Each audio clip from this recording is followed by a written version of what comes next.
નમસ્કાર, મંતવ્ય ન્યૂઝમાં આપનું સ્વાગત છે। મેટ્રો 10 સાથે હું છું હિનલ। તો હાલ અત્યારે બ્રેકિંગ ન્યૂઝ સામે આવી રહ્યા છે। મૌલાના સલમાન અઝહરીને અમરેલીમાં વાત કરવામાં આવે તો પોલીસે અહીં કબજે લીધો છે। જે રીતે આપણે જાણીએ છીએ કે અરવલ્લી ખાતે મૌલાના સામે ત્રીજી ફરિયાદ નોંધાઈ હતી, તો ભચાઉ ખાતે જામીન મળ્યા બાદ પોલીસે તેમનો કબજો મેળવ્યો છે। અરવલ્લીના મોડાસા ટાઉન પોલીસ સ્ટેશન ખાતે ફરિયાદ નોંધાઈ છે। તો સોમવારે સવારે મોડાસા ખાતે મૌલાનાને લવાશે કોર્ટમાં હાજર કરીને પોલીસ કરશે રિમાન્ડની માંગ, તેવી વિગતો સામે આવી રહી છે। તો એટ્રોસિટી અને ભડકાઉ ભાષણ મામલે ગુનો નોંધાયો છે। અહીં ભચાઉ ખાતે જામીન મળ્યા બાદ પોલીસે તેમનો કબજો મેળવ્યો છે। તો મોડાસા ટાઉન પોલીસ સ્ટેશન ખાતે ફરિયાદ નોંધાઈ છે। મૌલાના સામે ગુનો નોંધાયો છે। સોમવારે સવારે તેમને મોડાસા ખાતે લવાશે, તો કોર્ટમાં હાજર કરીને પોલીસ રિમાન્ડની માંગ કરશે। અહીં મૌલાના સલમાન અઝહરીનો અરવલ્લી પોલીસે કબજો લીધો છે। તો ભચાઉ ખાતે જામીન મળ્યા બાદ પોલીસે તેમનો કબજો મેળવ્યો છે। જૂનાગઢમાં આપેલા ભડકાઉ ભાષણ બાદ જે મૌલાના સલમાન અઝહરી ચર્ચામાં છે, ત્યારે તેમની વિરુદ્ધ ત્રીજી ફરિયાદ નોંધાઈ હતી અરવલ્લી ખાતે। તો સોમવારે સવારે તેમને અરવલ્લીના મોડાસા ખાતે લવાશે। હાલ તો કોર્ટમાં હાજર કરીને તેમની પોલીસ રિમાન્ડની માંગ કરશે, તે વિગતો સામે આવી રહી છે। તો એટ્રોસિટી અને ભડકાઉ ભાષણ મામલે મૌલાના વિરુદ્ધ અત્યારે ગુનો નોંધાયો છે। ભચાઉ ખાતે જામીન મળ્યા બાદ પોલીસે તેમનો કબજો મેળવ્યો છે। અરવલ્લીના મોડાસા ટાઉન પોલીસ સ્ટેશન ખાતે મૌલાના વિરુદ્ધ ફરિયાદ નોંધાઈ છે। સોમવારે સવારે તેમને મોડાસા ખાતે લવાશે, ત્યારબાદ પોલીસ તેમના રિમાન્ડની માંગ કરશે।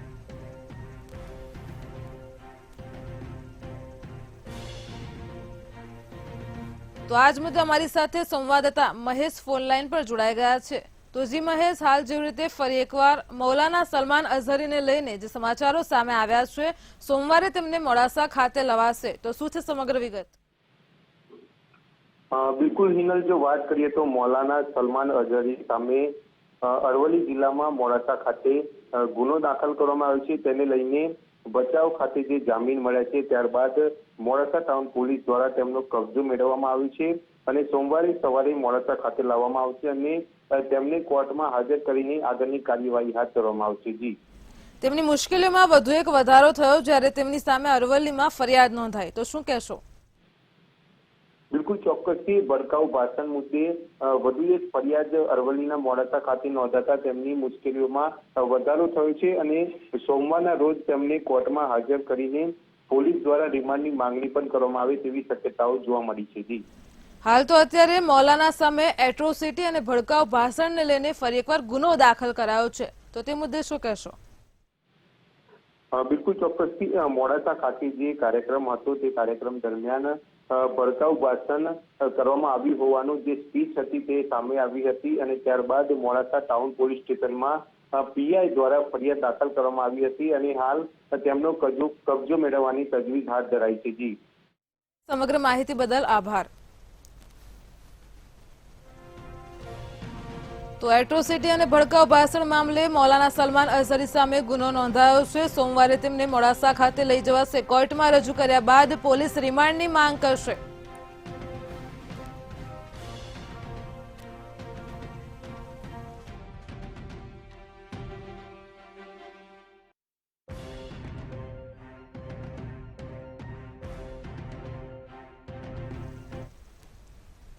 આગામી 15મી ફેબ્રુઆરીથી ત્રીજી ટેસ્ટ મેચ રાજકોટમાં રમાશે। તો હાલ તેને લઈને બ્રેકિંગ ન્યૂઝ સામે આવી રહ્યા છે। રાજકોટ ખાતે 15 તારીખથી ત્રીજી ટેસ્ટ મેચ રમાશે। ભારત અને ઇંગ્લેન્ડ વચ્ચે ટેસ્ટ મેચ રમાશે। તો મેચને લઈને ભારતીય ટીમના ક્રિકેટર્સ રાજકોટ પહોંચ્યા છે। તો ભારત અને ઇંગ્લેન્ડ વચ્ચે આગામી 15મી તારીખ પછી ટેસ્ટ મેચ રમાશે। હાલ તો ભારતીય ક્રિકેટ ટીમના તમામ ક્રિકેટર્સો રાજકોટ પહોંચ્યા છે। મેચને લઈને ભારતીય ટીમ રાજકોટ ખાતે પહોંચી છે। તો તો આગામી 15 તારીખથી ત્રીજી ટેસ્ટ મેચ રમાવા જઈ રહી છે, જે રાજકોટમાં રમાશે. તેને લઈને ભારતીય ટીમ હાલ તો અત્યારે રાજકોટ પહોંચી છે. ભારત અને ઇંગ્લેન્ડ વચ્ચે ટેસ્ટ મેચ રમાશે.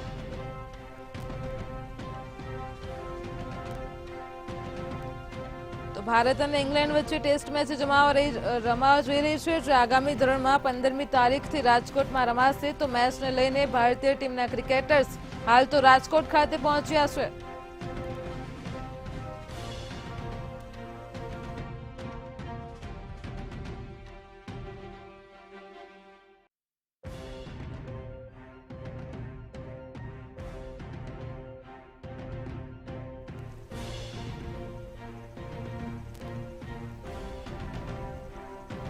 તો હાલ અત્યારે જેવી રીતે ટેસ્ટ મેચનો દોર ચાલી રહ્યો છે ભારત અને ઇંગ્લેન્ડ વચ્ચે, આગામી 15મી તારીખથી રાજકોટમાં ટેસ્ટ મેચ રમાવા જઈ રહી છે, જેને લઈને મેચને લઈને ભારતીય ક્રિકેટર ટીમના ખેલાડીઓ રાજકોટ ખાતે પહોંચ્યા છે. તો ભારત અને ઇંગ્લેન્ડ વચ્ચે ટેસ્ટ મેચ રમાશે. 15 તારીખથી ટેસ્ટ મેચ રાજકોટમાં રમાશે. મેચને લઈને ભારતીય ટીમના ક્રિકેટર્સ રાજકોટ પહોંચ્યા છે. તો આજ મુદ્દે અમારી સાથે સંવાદદાતા ધ્રુવ કુંડેલ ફોનલાઈન પર જોડાઈ ગયા છે. જી ધ્રુવ, જેવી રીતે મેચને લઈને હાલ અત્યારે રાજકોટમાં ભારતીય ક્રિકેટરની ટીમ પહોંચી ગઈ છે, શું કહેશો? ચોક્કસથી વાત કરીએ તો આગામી 15 તારીખના રોજ ભારત અને ઇંગ્લેન્ડ વચ્ચે ત્રીજી ટેસ્ટ મેચ જ્યારે રમાવાની છે, ત્યારે મેચને લઈને ભારતીય ક્રિકેટર્સ રાજકોટ પહોંચ્યા છે. કેપ્ટન રોહિત શર્મા, યશસ્વી જયસ્વાલ, આર અશ્વિન, સરફરાઝ ખાન, રજત પાટીદાર, કોચ રાહુલ દ્રવિડ, અક્ષર પટેલ, શુભમન ગિલ સહિતના જે ખેલાડીઓ છે તે હોટલ પહોંચ્યા છે. મહત્વની બાબત એ છે કે ખેલાડીઓને જોવા માટે હોટલની બહાર ફેન્સ ત્યાં ઉમટ્યા હતા.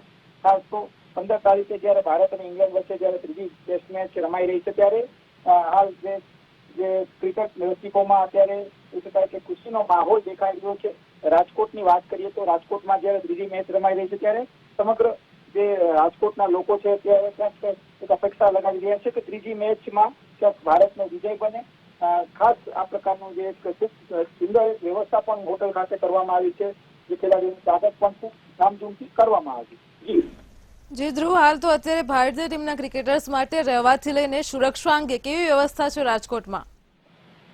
ચોક્કસથી જ્યારે ક્રિકેટર્સ આવતા હોય ત્યારે સુરક્ષાનો જે બંદોબસ્ત હોય છે ખૂબ જ ચાપતો રાખવામાં આવે છે. ત્યારે રાજકોટમાં પણ આ પ્રકારની સુરક્ષા ક્યાંક આપવામાં આવી છે. ક્રિકેટર્સ જ્યારે રાજકોટ આવતા હોય ત્યારે હોટલની બહાર ખૂબ જ ચાપતો બંદોબસ્ત પોલીસ દ્વારા ગોઠવવામાં આવ્યો.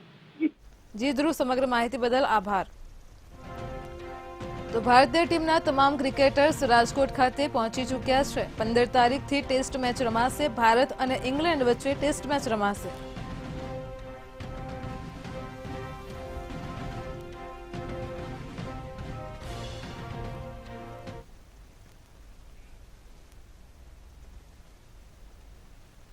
હવામાન નિષ્ણાંત અંબાલાલ પટેલે રાજ્યના હવામાનને લઈને મોટી આગાહી કરી છે.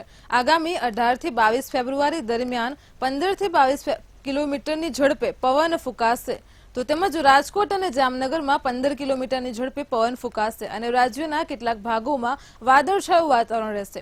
તો હવામાનની વિષમતાના કારણે તેની અસર ખેડૂતોના કૃષિ પાકમાં પણ જોવા મળશે. તારીખ 12 કે 14માં વાદળવાયુ આવશે અને તારીખ 19 થી 22માં મજબૂત પશ્ચિમ વિક્ષોભ આવશે, જેના કારણે વાદળવાયુ છેક ગુજરાતના ભાગો સુધીમાં આવવાની શક્યતા રહેશે અને ઉત્તર ગુજરાતના ભાગો, મધ્ય ગુજરાતના ભાગો, પૂર્વ ગુજરાતના ભાગમાં વાદળ ઘેરાવાની શક્યતા રહેશે.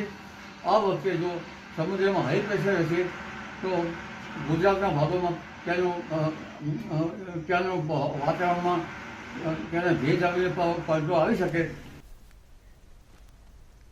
રાજકોટમાં સૌરાષ્ટ્ર વેપાર ઉદ્યોગ મંડળ દ્વારા આયોજિત ઇન્ટરનેશનલ ટ્રેડ શોનો પ્રારંભ થઈ ચૂક્યો છે.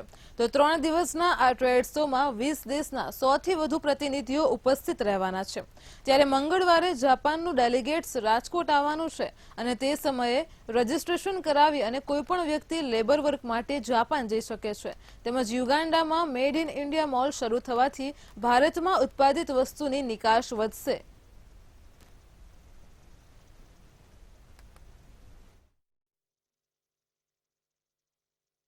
ઉદ્યોગને લઈને અત્યારથી 1984થી વધારે શરૂ થયું છે અમારે. ને એમાં બાયલેટરલ એગ્રીમેન્ટ બહુ બધા છે ને ઇન્ડિયન ગવર્મેન્ટ પણ બહુ સારો સપોર્ટ કરે છે ઝિમ્બાબ્વેને. હમણાં કોવિડ વખતે ઇન્ડિયન ગવર્મેન્ટે અમને 75,000 વેક્સિન આપી છે. પછી અત્યારે રિસન્ટલી ગયા વર્ષે 20 એમ્બ્યુલન્સ આપી અમને ડોનેશન કર્યું હતું ઇન્ડિયન ગવર્મેન્ટે.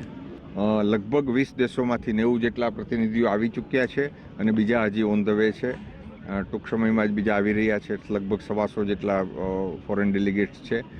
75થી 80 જેટલી કંપનીઓ ભાગ લઈ રહી છે અને મોટા પ્રમાણમાં વિદેશ વેપાર આજે થવાના પૂરેપૂરા ચાન્સીસ છે.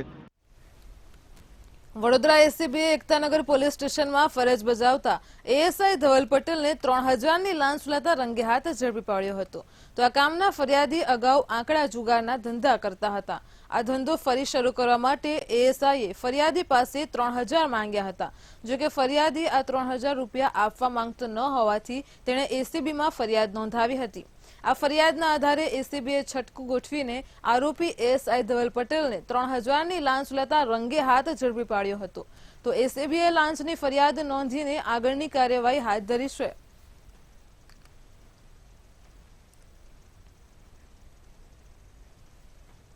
અમદાવાદમાં બાવળાના ભામસરા ગામે ધોળા દિવસે ચોરીનો બનાવ સામે આવ્યો હતો. તો સમગ્ર ઘટનામાં ઘરના સભ્યો કામથી બહાર ગયા હતા અને ત્યારે ઇકો ગાડી લઈને આવેલ ચોરોએ નાની બાળકી પાસે પીવાનું પાણી મંગાવી ઘરમાં ઘૂસ્યા હતા અને ત્યારે બાળકીએ બૂમાબૂમ કરતા ગામ લોકોએ એક ચોરને ઘરમાં પૂરીને બગોદરા પોલીસને જાણ કરી હતી. જે બાદ પોલીસે સમગ્ર મામલે તપાસ હાથ ધરી છે.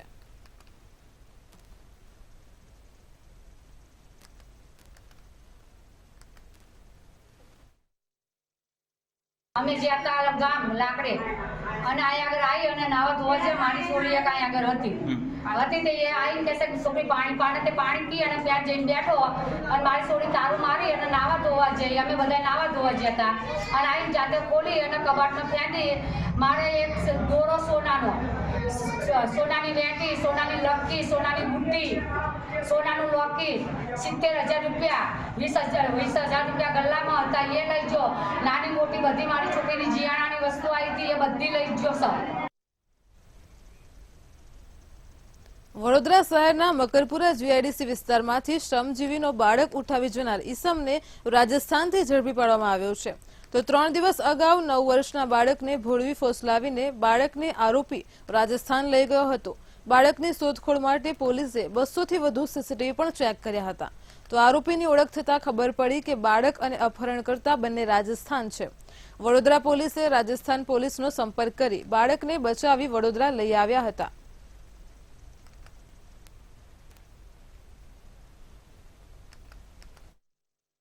એના આધારે ગોધરા પંચમહાલની પોલીસની પણ હેલ્પ લેવામાં આવે છે અને દાહોદ પોલીસ તરફથી ખૂબ જ સારો સાથ સહકાર મળે છે અને ત્યાંથી આગળ જે શટલ રિક્ષા આપણા તુફાન જે ગાડી હોય છે એની અંદર આરોપી અને અભ્યત બાળક છે એને રાજસ્થાન તરફ બાંસવાડામાં લઈ ગયેલાનું જાણવા મળે છે. બાંસવાડા એસપી તરફથી પણ ખૂબ સારો સાથ સહકાર મળે છે અને ત્યાં અમારી પાસે ટેકનિકલ ઇનપુટ અને હ્યુમન ઇનપુટથી આ બાળકને અપહરણકાર પાસેથી સહી સલામત છોડી લેવામાં આવેલ છે. રાજ્યના કૃષિમંત્રી રાઘવજી પટેલની મોડી રાત્રે તબિયત લથડી હતી અને જેથી તેમને સારવાર અર્થે રાજકોટની સિનર્જી હોસ્પિટલમાં ખસેડાયા છે. તો ત્યારે અનેક રાજકીય નેતાઓએ તેમની મુલાકાત લીધી છે અને પોતાની પ્રતિક્રિયા આપી છે. અને ત્યારે આરોગ્ય મંત્રી ઋષિકેશ પટેલે પણ આ અંગે નિવેદન આપ્યું છે. તેમણે કહ્યું કે રાઘવજી પટેલની તબિયત હાલ સ્થિર છે અને રાજકોટની હોસ્પિટલમાં તેમની સારવાર ચાલુ છે. એમને જેજે હોસ્પિટલમાં દાખલ કરવામાં આવ્યા હતા અને ત્યાંથી સિનર્જી હોસ્પિટલ રાજકોટ ખાતે હાલ દાખલ કરવામાં આવ્યા છે. હાલ એમની તબિયત સ્થિર છે અને લગભગ એમના પરિવારજનોને સંતોષ થાય એ પ્રકારની સારવાર પણ મળી રહી છે અને જરૂર પડી આગળની વ્યવસ્થા પણ કરવા. રાજ્યના કૃષિમંત્રી રાઘવજી પટેલને બ્રેન સ્ટ્રોક આવ્યો છે અને ત્યારે સારવાર માટે રાજકોટની હોસ્પિટલમાં દાખલ કરવામાં આવ્યા છે. રાઘવજી પટેલની તબિયતને લઈને કેબિનેટ મંત્રી મુળુભાઈ બેરા અને ધારાસભ્ય ઉદય કાનગનું નિવેદન સામે આવ્યું છે. ત્યારે આવો સાંભળીએ શું આપ્યું નિવેદન.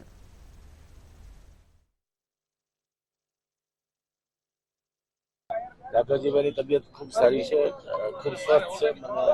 અત્યારે ઊંઘમાં પૂછું ડોક્ટરે કીધું મુળુભાઈ એવા છે મારી યારે વાત કરી કેવું છે મેં પૂછ્યું તો એને કીધું સારું છે અને અત્યારે એકદમ સ્ટેબલ છે અને ગઈકાલ રાતનો ઉજાગરો હશે અને માઇનોર સ્ટ્રોક હતો એના કારણે ઊંઘમાં જ આપણે હમણાં ગયો તો મને વાત કરી અને ખૂબ સારી તબિયત છે અને અત્યારે ખૂબ સ્ટેબલ છે.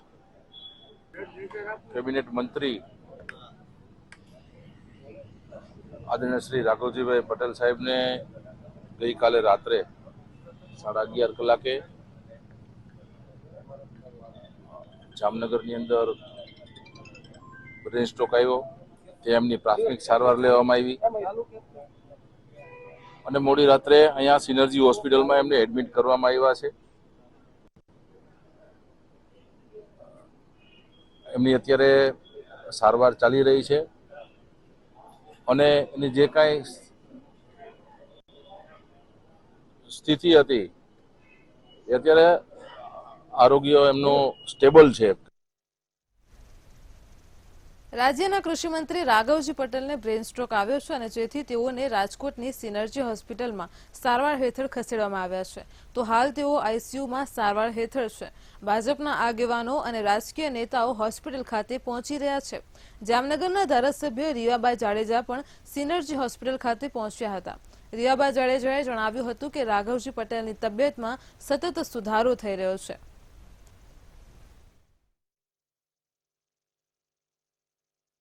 ઉપર તબિયત છે સાહેબની અને અમે બધા પ્રાર્થના કરીએ છીએ કે વહેલામાં વહેલી તકે એમને જે કંઈ પણ અહીંથી ટ્રીટમેન્ટ આપવામાં આવે છે એ અંતર્ગત એ સૌથી વ્યવસ્થિત એમનું સ્વાસ્થ્ય છે એ ફરી પાછું નોર્મલ થાય. અને ખાસ જે કંઈ પણ અહીં ખબર અંતર પૂછવા આવે છે આપ સૌની લાગણીઓ માટે જેટલા પણ કાર્યકર્તાઓ છે, પાર્ટીના છે, પરિવારજનો છે એ સૌની લાગણીઓ સાહેબની સાથે ઓલવેઝ રહેવાની છે. એટલે આપણા બધા વતી ખબર કાઢવાની સાથે સાથે આપણે પ્રાર્થના કરીએ કે સાહેબની તબિયત છે એ સુધારા ઉપર છે અને જલ્દી સુધારી અને એ વધારે સારી રીતના પાછા ફિલ્ડ ઉપર આવી જાય એવી માતાજીના ચરણોમાં પ્રાર્થના.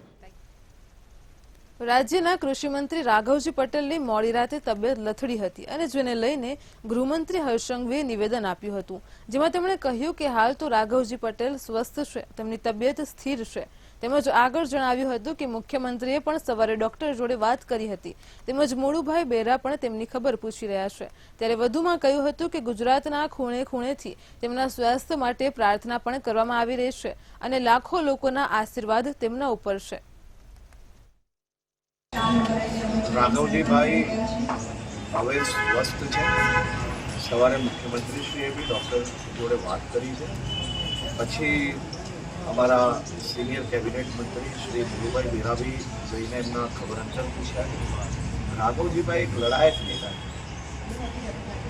ગુજરાતના ખૂણે ખૂણેથી લોકોના આશીર્વાદ એમની જોડે છે અને રાઘવજીભાઈ જલ્દીથી સ્વસ્થ અને ફરી લોકોની સેવામાં કરશે.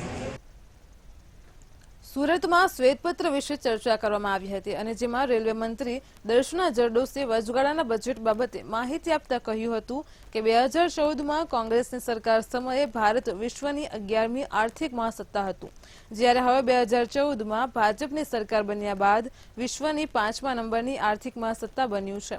તેમજ રેલવે મંત્રાલયે 2.52 લાખ કરોડની ફાળવણી પણ કરવામાં આવી છે.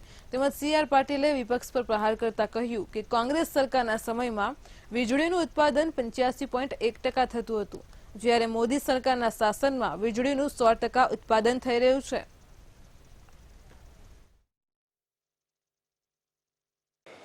જ્યારે કોંગ્રેસની સરકાર પાસેથી 2014ની અંદર ભારતીય જનતા પાર્ટીનું અને 300ની ઉપરની બહુમતી સાથેની સરકાર બની એનડીએની, તે વખતે 11મા નંબર ઉપર જે આર્થિક પ્રગતિ સાથે જે ભારત પોતાનું યોગદાન આપી રહ્યું હતું એને 5મા નંબર પર લઈ જવાનું જે એક ભગીરથ કાર્ય જે સરકારની વિવિધ યોજનાઓ થકી કરી તે ખૂબ અભિનંદનને પાત્ર છે. અને ત્યાર પછી આવનારા વર્ષની અંદર એટલે કે હવે ત્રીજી સરકારની અંદર આ ઇકોનોમીને 3જા નંબર પર લઈ જવા માટે સરકારે કેટલાક વ્યવસ્થિત આયોજનો કર્યા છે, જેના પરિણામો લોકોએ જાતે અનુભવ કર્યા છે.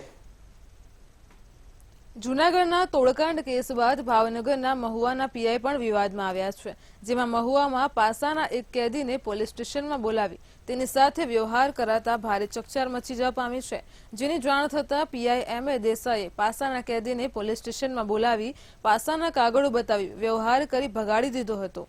તો સીસીટીવી ફૂટેજના આધારે તપાસ હાથ ધરવામાં આવી છે. હાલ પીઆઈ એમ.એ. દેસાઈની બદલી રિઝર્વ પર રાખવામાં આવી છે.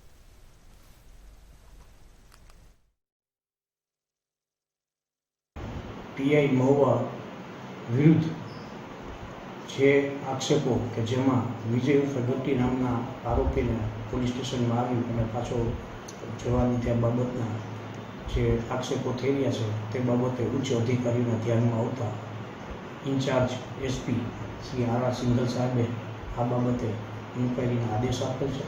ઉપરોક્ત ઇન્ક્વાયરી જે છે તે પાલિતાણા ડીવાયએસપી મિહિર બારૈયા સાહેબ ડીવાયએસપી નાઓ ચલાવી રહ્યા છે. અમદાવાદમાં નિઃશુલ્ક મેગા મેડિકલ અને બ્લડ ડોનેશન કેમ્પ યોજાયો હતો. તો સિંધી પ્રોફેશનલ સોસાયટી અને યુનાઇટેડ સિંધી ઇન્ટરનેશનલ ફોરમ દ્વારા સાધુ વાસવાની મિશનના સહયોગથી કેમ્પનું આયોજન કરવામાં આવ્યું હતું. આ કેમ્પમાં જરૂરિયાતમંદ લોકોને આંખોની તપાસ કરવામાં આવી હતી, તેમજ BP, blood sugar, cardiogram, ECG સહિતની તપાસ પણ કરાઈ હતી. જ્યારે બહેનો માટે સ્તન કેન્સર તેમજ મેમોગ્રાફી, ડેન્ટલ ચેકઅપ, થેલેસેમિયાની તપાસ કરવામાં આવી હતી. ત્યારે આ કેમ્પમાં બાળકોના નિષ્ણાંત ડોક્ટરો આ સેવાના કાર્યક્રમમાં જોડાયા હતા.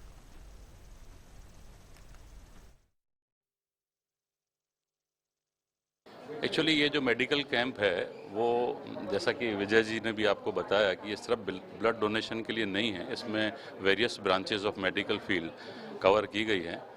ब्लड डोनेशन उसका एक पार्ट है और उसका टारगेट हमारा लगभग 50 बॉटल्स का आज का है.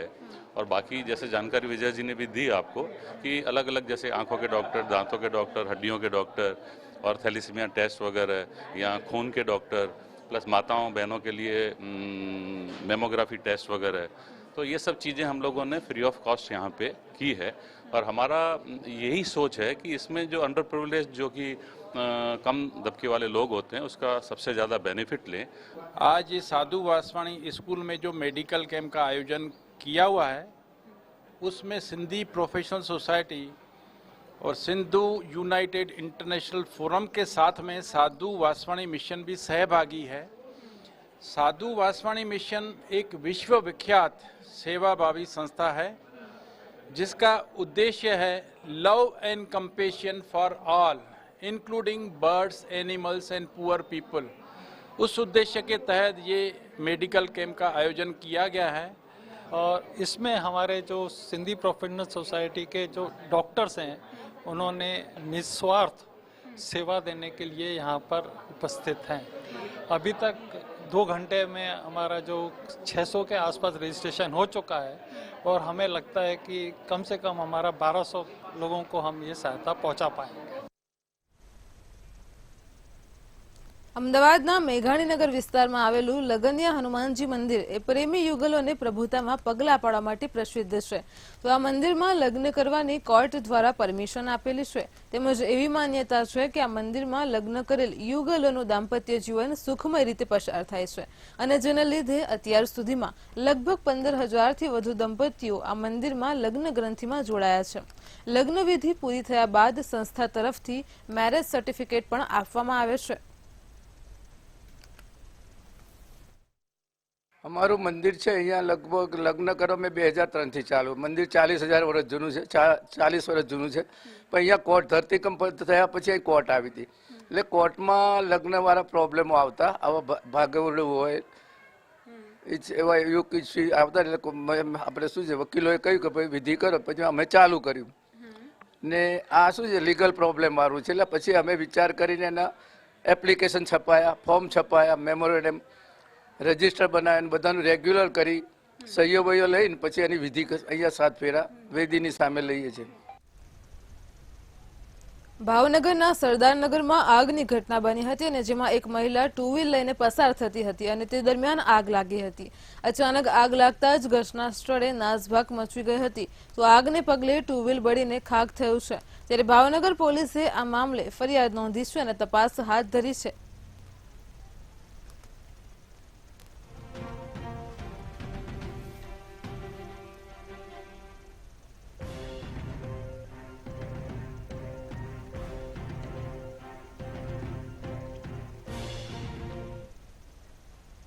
સુરતમાં અસામાજિક તત્વો બેફામ બન્યા છે, જેનો વિડીયો સોશિયલ મીડિયામાં વાયરલ થયો છે, જેમાં એક સાયકલ ચાલકને એક શખ્સ લૂંટવાનો પ્રયાસ કરી રહ્યો છે, તો અજાણ્યા શખ્સ દ્વારા બળજબરીપૂર્વક વસ્તુ કઢાવતો હોવાનું વિડીયોમાં નજરે પડે છે, અને જે બાદ સોશિયલ મીડિયામાં વિડીયો વાયરલ થતા પોલીસ સામે સવાલો ઊભા થયા છે, ત્યારે મંતવ્ય ન્યૂઝ આ વિડીયોની પુષ્ટિ કરતું નથી.